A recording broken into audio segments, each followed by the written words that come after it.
scala minor or the minor scale.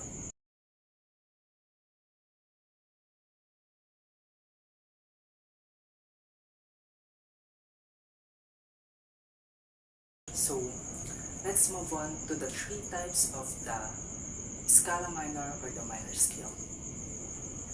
We have a natural minor, harmonic minor, and the melodic minor scale. So, let's first define what is the natural minor scale.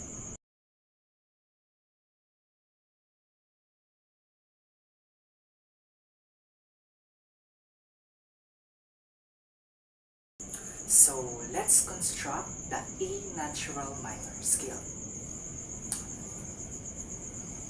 As you can see, sa nakikita nyo, ang A natural minor scale ay kapareho lamang ng key signature of its relative major scale na C major. Ang C major ay walang sharp at wala ding flat. Kaya ang A natural minor scale ay wala ring sharp at wala ring flat. So, ito nga yung A natural minor scale.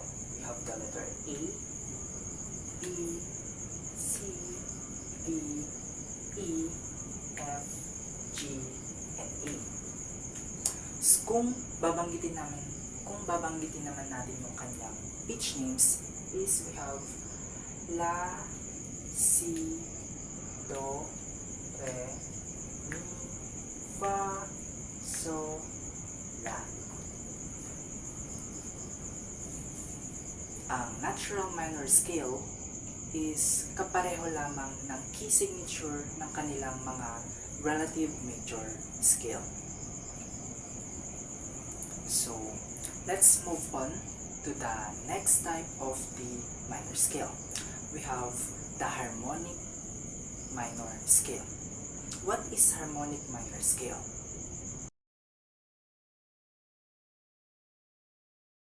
So, let's construct the A harmonic minor scale. As you can see, kapag sa A harmonic minor scale or sa harmonic minor scale, ang 7th degree or the leading tone of the key signature or in the scale ay magtataas ng semitone. Kapag tayo ay nagtataas ng semitone, ay gumagamit tayo ng sign na sharp. Kapag nagbababa naman tayo ng semitone, is gumagamit tayo ng sign na flat. So, in this case, ang A harmonic minor scale is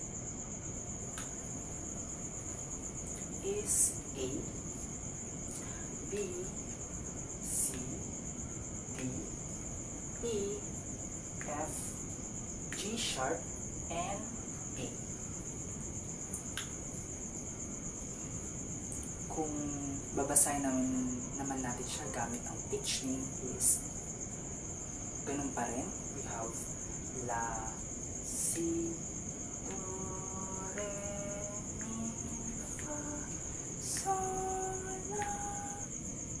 So, dumako na tayo sa pinakauli or the last type of the minor scale, which is the melodic minor scale.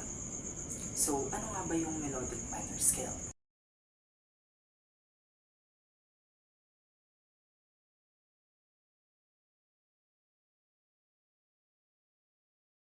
So, let's construct the A melodic minor scale. The A melodic minor scale ay binubuo ng ascending and descending tones. And kapag sa melodic minor scale, ang 6 and 7 degree in the scale or the sub-mediant or the leading tone is raised by a semitone. When we raise a semitone, we use the sharp. As you can see, is gumamit tayo ng sharp dun sa 6 and 7th degree in the scale. However, dito sa descending tone is para mawala yung previously accidental, which is yung sharp, is gumamit tayo ng natural sign na katapat nung pinaglagyan ng accidental, which is yung sharp. Sana ay may natutunan kayo. Goodbye!